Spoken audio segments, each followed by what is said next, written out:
साथियों नमस्कार। मैं आपके संघर्षों का साथी दिनेश यादव, प्रतियोगी छात्र प्रयागराज। साथियों आज मैं आप लोगों को टीजीटी 2022 और एलटी ग्रेड 2025 में कितने पद आए थे सब्जेक्ट वाइज और कितने फॉर्म पड़े हुए हैं, आइए हम आपको बताते हैं और डेटा देते हैं। ये देख सकते हैं एलटी ग्रेड 2025 में टोटल जो है 7466 पदों पे विज्ञापन कब आया था? जुलाई अगस्त में। हिंदी में कितनी सीटें हैं? 687। टोटल फार्म पड़े हैं 1,29,514 फार्म हिंदी में पड़े थे। अंग्रेजी में कितनी सीटें हैं? 653। टोटल फार्म पड़ा था 1,11,266। सामाजिक विज्ञान में 701 सीट है।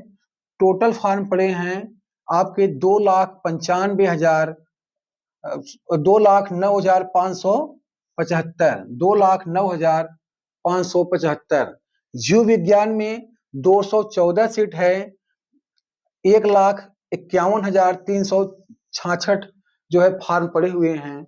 विज्ञान में साइंस में 1,337 सीट है, सबसे ज्यादा सीट इसी में है। टोटल फार्म पड़े हैं 1,00,000 जो है 2,953।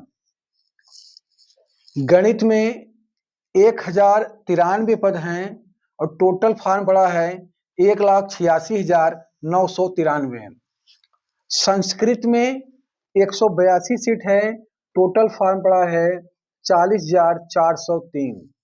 कला में 578 सीट है। टोटल फार्म पड़ा है 19,748। गृह विज्ञान होम साइंस में आपका 369 पद हैं और फार्म कितने पड़े हैं? 89,223। आपके शारीरिक शिक्षा फिजिकल एजुकेशन में 258 सीटें हैं और टोटल फार्म पड़ा है 34,290। उर्दू में 120 सीट है। टोटल फार्म पड़ा है 8,765। कंप्यूटर में टोटल सीट है 1,056 और फार्म पड़ा है 70,496। वाणिज्य कॉमर्स में 58 सीटें हैं। टोटल फार्म पड़ा है 66,165। तो साथियों ये मैं आपको एलटी ग्रेड 2025 में जो विज्ञापन आया था जिसकी प्री की परीक्षा हो गई है और टोटल जो है 7,466 पदों पे विज्ञापन आया था, जिसमें ये सब पद हैं और ये इतने लड़के फॉर्म डाले थे और सबसे ज्यादा पद किसमें आया था? विज्ञान में। उसके बाद आपका जो है कि गणित में 1,93। फिर आपका जो है कि तीसरे स्थान पे कंप्यूटर है। फिर चौथे स्थान पे आपका क्या बोलते हैं कि सोशल है। पांचवे पे हिंदी है और आपके छठे पे जो है कि इंग्लिश है। सातवें पे कला है। तो कला में बहुत मतलब जो है कटाव के कला में बहुत कम फार्म पड़े हैं, आप देख सकते हैं। और जो है कि मैथ में सीट के अपेक्षा बहुत ज्यादा फार्म नहीं पड़े हुए हैं। और आप लोग मैं बता दूं अभी एलटी ग्रेड प्री का जो है कि 2 विषयों का रिजल्ट आया है, जिसमें हिंदी और मैथ में आप देख सकते हैं गणित में केवल 99,055 लड़के परीक्षा में बैठे थे और जिसमें कितने क्वालिफाई हैं? 2,260 लड़के ही क्वालिफाई हो पाए हैं। 2,260 और पद कितने हैं? 1,093। 15 करेंगे तो करीब करीब 17-18 हजार जो है कि होना चाहिए, लेकिन जो है पद के सापेक्ष भी गणित में लड़के नहीं मिले। हिंदी में 8,162 जो है कि लड़के पास हुए हैं और टोटल सीट है लड़के बैठे थे कितने?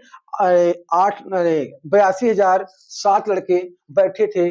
और जो है कि हिंदी में कुछ कितनी सीटें हैं? जो है कि आपकी 687 सीटें हैं। तो ये एलटी ग्रेड का हो गया। अभी टीजीटी 2022 जो विज्ञापन आया था जिसकी परीक्षा टीजीटी की 3 और 4 जून को लगी हुई है। अब आपको तैयारी किसकी करनी है? यहाँ पे मैं आपको हिंदी में कितनी सीट है? 509। ये बालक वर्ग का मैं बता रहा हूं, ये बालक वर्ग। अंग्रेजी में 511 सीट है। सामाजिक विज्ञान में 337 सीट है। जीव विज्ञान में 49 सीट है। विज्ञान में 499 सीट है। गणित में 508 सीट है। संस्कृत में 264 सीट है। कला में 132 सीट हैं, गृह विज्ञान होम साइंस 139, शारीरिक शिक्षा फिजिकल एजुकेशन 157, उर्दू 12, वाणिज्य कॉमर्स 38, कृषि 47। अभी जान लीजिए कि टीजीटी में कुल कितने फॉर्म पड़े हैं। आप देख सकते हैं जो है कि 86 जो है कि 8,65,831 कितने फॉर्म पड़े हैं टीजीटी में, 8,65,831। और कितने पद हैं टोटल, 3,539 पद पे इतने फॉर्म पड़े हैं। और टीजीटी बालक वर्ग में कितनी सीटें हैं, 3,213 सीट बालक वर्ग में हैं। और टीजीटी बालिका वर्ग में 326 सीटें हैं। कितनी सीटें हैं, टीजीटी बालिका वर्ग में 326 सीटें हैं।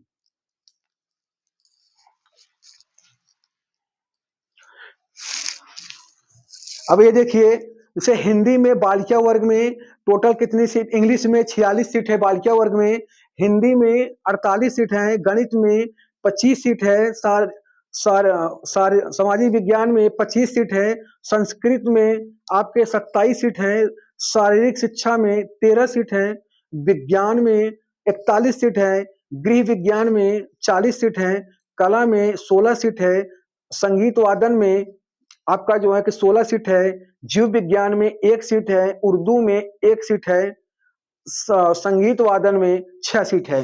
ये बालिका वर्ग का मैं आपको बताया हूं। तो साथियों, अब आपको जो है कि डिसीजन लेना है कि टीजीटी 2022 की हम तैयारी करें कि एलटी ग्रेड 2025 की मेंस की तैयारी करें। क्योंकि एलटी ग्रेड की जो मेंस की परीक्षाएं अप्रैल मई जून में लगी हुई हैं, और गणित अंग्रेजी हिंदी की 17 मई को मेंस है। 17 मई को मेंस है किसकी, गणित अंग्रेजी और हिंदी की। और उसके बाद आपका 3 और 4 जून को टीजीटी है यहाँ। और यहाँ पे जो है कि लिखित परीक्षा है, यहाँ पे ऑब्जेक्टिव है। टीजीटी में एक अच्छी बात है कि इस विज्ञापन में एक ही परीक्षा है और यहाँ पे ओवरलैपिंग करेंगे। आपको अगर कोई ओबीसी कैंडिडेट का लड़का है तो उसको जो है 27%,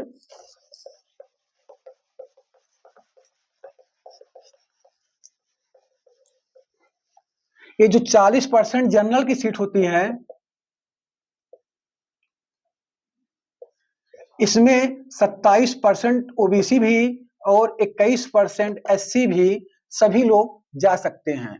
तो अगर आप ओबीसी कैटेगरी के हैं तो आप टीजीटी में ओवरलैपिंग करेंगे, क्योंकि और एलटी ग्रेड में प्री में ओवरलैपिंग नहीं कराता है, ये मेंस में ओवरलैपिंग कराता है। क्योंकि जो ट्रांसपेरेंसी और माइग्रेशन की बात चल रही थी हाई कोर्ट में, तो किसी भी विज्ञापन में अगर 2 परीक्षा होती है तो आप प्री में आपको आरक्षण नहीं दिया जाता है, उसको मेंस में दिया जाता है। और टीजीटी में एक परीक्षा है, आपको जो है कि मतलब टीजीटी प्री में ही आपको मतलब जो है कि एकल पेपर है, इसमें आरक्षण आपको मिलेगा। अगर आपके नंबर जो है जनरल कैटेगरी के स्टूडेंट से बराबर है तो आप जनरल में जाएंगे, अगर ओबीसी उससे कम है तो आप ओबीसी में जाएंगे। चाहे वो एससी का हो, चाहे ओबीसी का लड़का हो, चाहे एसटी का हो, चाहे हैंडीकैप का हो, अगर आप जनरल कैटेगरी के कट ऑफ जो है उसको पार कर दिए हैं तो आप जनरल में जाएंगे, किसमें, टीजीटी में। लेकिन एलटी में ऐसा नहीं है। एलटी प्री में आपको जो है कि अपने ही कैटेगरी में क्वालिफाई कराएगा, मेंस में आपको आरक्षण देंगे। किसमें, मेंस में। मेंस में आपको आरक्षण दिया जाएगा, ओवरलैपिंग कराया जाएगा। जब मेंस परीक्षा, जब इसे जैसे अभी गणित और हिंदी का रिजल्ट आया है, अब जब ये लड़के मेंस में बैठेंगे, जब परीक्षा देंगे तो उसके बाद फिर वहां पे जनरल की 40%, ओबीसी 27, ईडब्ल्यूएस 10, एससी 21%, उस मतलब उस क्राइटेरिया पे मेरिट आपकी बनेगी। अब ये आप पे डिसीजन, आप पर निर्भर करता है कि आप ऑब्जेक्टिव पढ़े हैं कि डिस्पेक्टिव पढ़े हैं। आप जो है कि एलटी में अच्छा कर सकते हैं लिखित परीक्षा में, कि आप ऑब्जेक्टिव कर सकते हैं, ये आप सोच समझ करके आपका फैसला है। क्योंकि परीक्षाएं सब लगी हुई हैं। 3 मई को जीआईसी प्रोक्ता है, 17 मई को अंग्रेजी गणित हिंदी की मेंस है एलटी का, उसके बाद 8-9 मई को यूपी पीजीटी है, 3-4 जून को यूपी टीजीटी है। एक महीने में सभी चारों परीक्षाएं लगी हुई हैं। अब आप जो है कि डिसाइड कर लीजिए कि आपको टीजीटी देना है, एलटी देना है, कि दोनों परीक्षाएं साथ में देना है, आप किसमें बेहतर अच्छा कर सकते हैं, टीजीटी में अच्छा करेंगे कि एलटी में अच्छा करेंगे, ये आप पे डिपेंड करता है कि आप जो है कि आपको लिख अच्छा ले रहे हैं। लिखने के लिए आपको बढ़िया आपकी राइटिंग अच्छी होनी चाहिए, कंटेंट आपके अच्छे होने चाहिए, पंक्चुएशन अच्छा होना चाहिए और आपका एरर नहीं होना चाहिए, चाहे हिंदी हो चाहे इंग्लिश हो, शब्दों का जो है कि गलत नहीं होना चाहिए। तो तमाम बातें हैं इसमें। इसमें जो टीजीटी है ये पुराना विज्ञापन है, ये करीब 4 वर्ष पुराना है, बहुत से लड़के कहीं कहीं सिलेक्ट हो गए हैं। ये एलटी ग्रेड है, ये नया विज्ञापन है। इसमें अभी जो है कि फ्रेशर लड़के ज्यादा रहेंगे, नए बच्चे, इसमें पुराने बच्चे रहेंगे जो है कि। तो इसमें कहाँ रह जा सकता है कि कट ऑफ किसकी कम जाएगी किसकी ज्यादा जाएगी, ये तो जो है कि जब फाइनल रिजल्ट आएगा तभी मालूम पड़ेगा कि टीजीटी कट ऑफ ज्यादा गई है, एलटी ग्रेड की कट ऑफ ज्यादा गई है। क्योंकि एलटी ग्रेड में जो है कि 1/3 माइनस मार्किंग है और टीजीटी में कोई माइनस मार्किंग नहीं है। आपका पुराना सिलेबस है, पुराने सिलेबस के आधार पर ही परीक्षा होगी। अब एलटी ग्रेड में तो माइनस मार्किंग था, अब मेंस जो है कि आपका लिखित होगा, अब यहाँ पे जो है ऑब्जेक्टिव परीक्षा होगी टीजीटी की। तो आज की वीडियो बनाने का मेरा उद्देश्य साथियों यह था कि टीजीटी में कितनी सीटें हैं और किस सब्जेक्ट में हैं और कितने फॉर्म पड़े हैं, कितने पद हैं, एलटी ग्रेड में टोटल कितने फॉर्म पड़े हैं, कितने पद हैं और कितनी सीटें हैं किस किस सब्जेक्ट में। और एलटी ग्रेड में आपको प्री में जो है ओवरलैपिंग आरक्षण नहीं रहता है, वहां पे मेंस में आपको आरक्षण मिलेगा। टीजीटी में एकल परीक्षा है, आपको प्री एक ही परीक्षा में, पहले ही परीक्षा में आपको जो है कि आरक्षण मिलेगा, आप ओवरलैप कर जाएंगे। तो टीजीटी का फायदा ये है ओबीसी एससी लड़कों के लिए। तो जो है कि अब आपको डिपेंड करता है आप किसकी तैयारी करते हैं। तो आज की वीडियो यहीं तक। आप लोगों का बहुत बहुत धन्यवाद मित्रों। जय हिंद।